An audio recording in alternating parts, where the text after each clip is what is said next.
Y grupo de tutoría, hago este video para explicar distintos componentes de la discusión en función de este esquema, como el mecanismo de acción, la estructura del canal de sodio y el estado de ionización de los fármacos.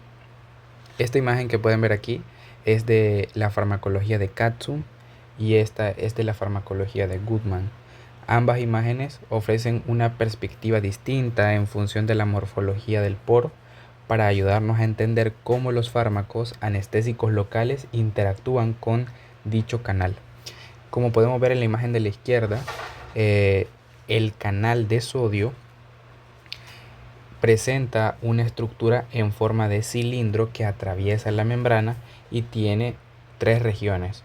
Una región fuera de la membrana plasmática, una región extracelular, regiones transmembrana y regiones intracelulares. Pero para poder ver sus componentes, o sea, qué está dentro de ese cilindro que atraviesa la membrana plasmática, lo podemos ver en una vista bidimensional desenrollado de esta manera. O sea que este poro que está aquí es el mismo que está aquí, pero como cuando desenrollamos algo, cuando desenrollamos un cilindro de papel y queda en forma plana, o sea, en dos dimensiones. En primer lugar, voy a explicar todos los componentes y cómo explicar las distintas regiones de este poro para luego ver cómo esas regiones contribuyen al potencial de acción y al efecto de los anestésicos locales. En primer lugar, tenemos que saber que el canal de sodio está formado por subunidades. Subunidades beta, que las vemos a la derecha y a la izquierda, y la subunidad alfa. La subunidad alfa, a su vez, está formado por dominios. Vemos un dominio, el segundo, el tercero y el cuarto. Y esos dominios, a su vez, están formados por segmentos transmembrana, que son 6. Como pueden ver aquí tenemos 1, 2, 3, 4, 5, 6. En conclusión, el canal de sodio está formado por tres niveles jerárquicos de estructura: las subunidades, los dominios y los segmentos transmembrana.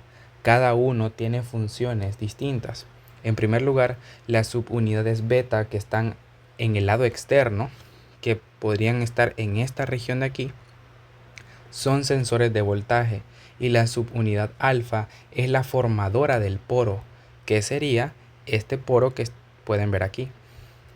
Ese poro tiene los segmentos transmembrana y vamos a ver sus funciones, que nos pueden dar algunos nombres aquí.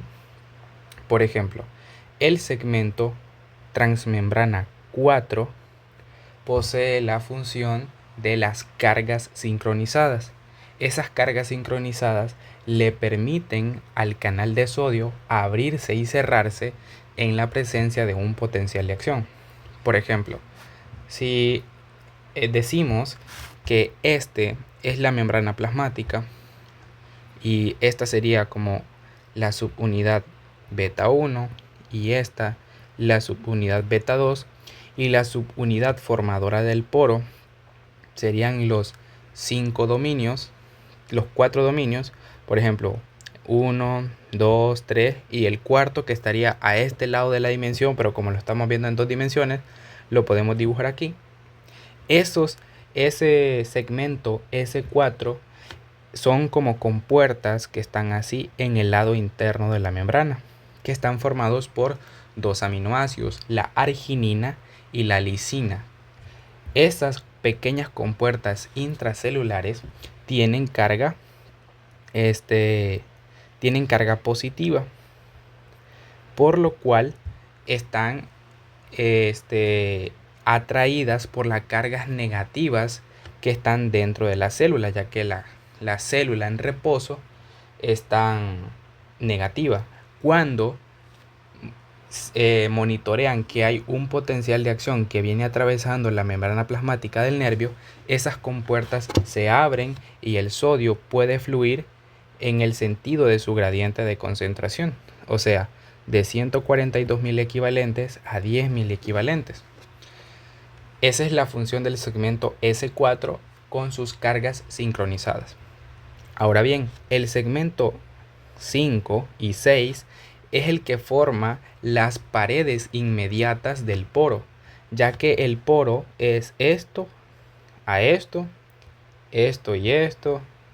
Estos espacios donde ven las P, cuando todas esas P se unen, forman este cilindro que ven aquí.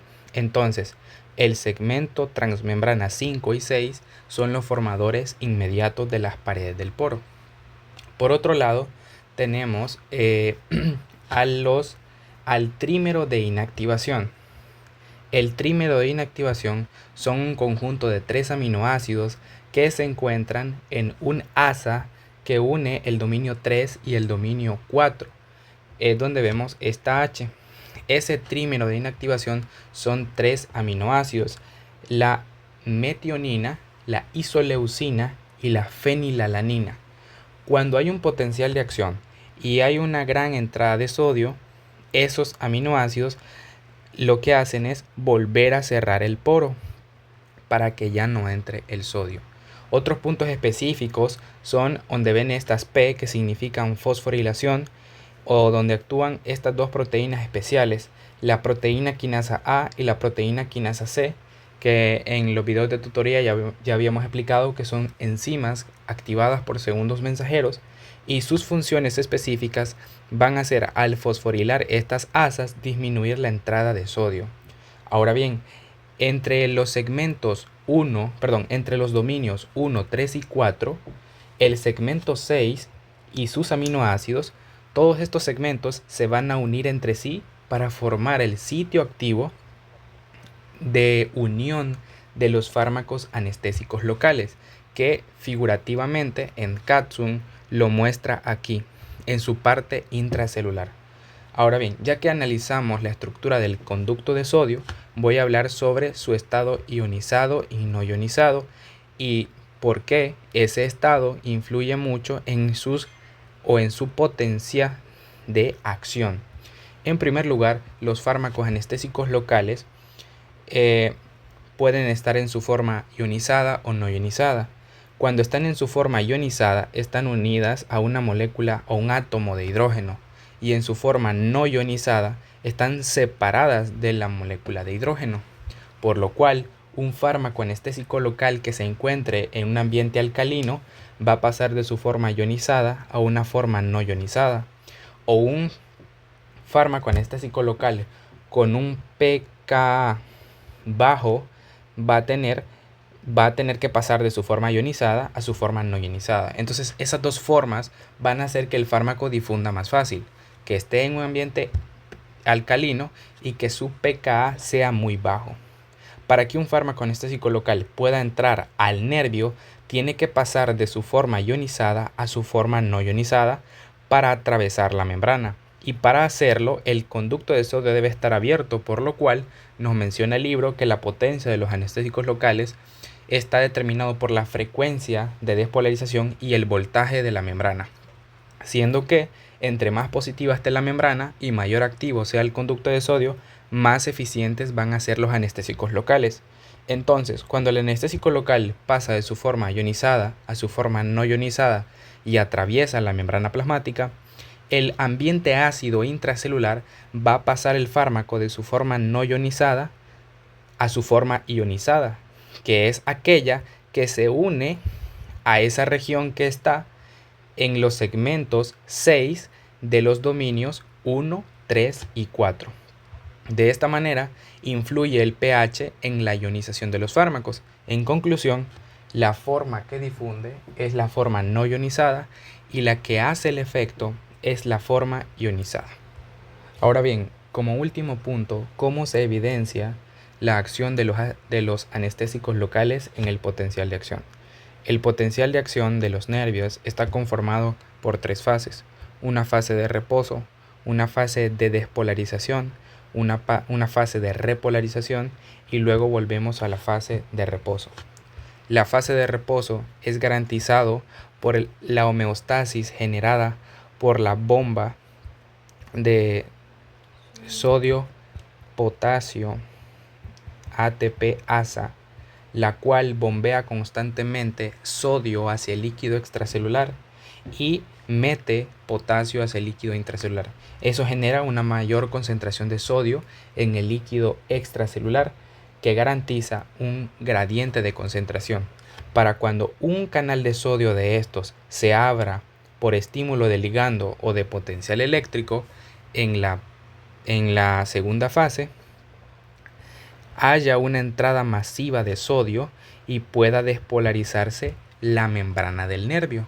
Posteriormente, estos canales de sodio se cierran y en la fase de repolarización se salga el potasio y volvamos a una fase de reposo normal de menos 90 milivoltios. Los anestésicos locales evitan la entrada de sodio en la fase de despolarización al bloquear al conducto de sodio de manera reversible.